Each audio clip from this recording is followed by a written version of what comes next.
Disseram-lhe que o seu animal tem um sopro cardíaco. Sabe o que isso significa e o que fazer agora? O meu nome é Adriana Messias, sou médica veterinária no Hospital Veterinário de São Bento e vou-lhe falar um pouco sobre este assunto.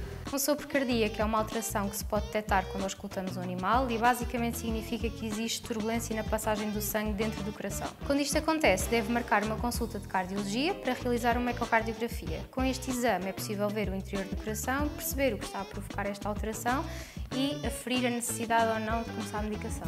Algumas raças têm uma maior predisposição para doenças cardíacas, como por exemplo o Cavalier King Charles, o Doberman ou os gatos persas. O seu animal ter um sopro não tem de ser um bicho de 7 cabeças. Fale connosco aqui, no Hospital Veterinário de São Bento.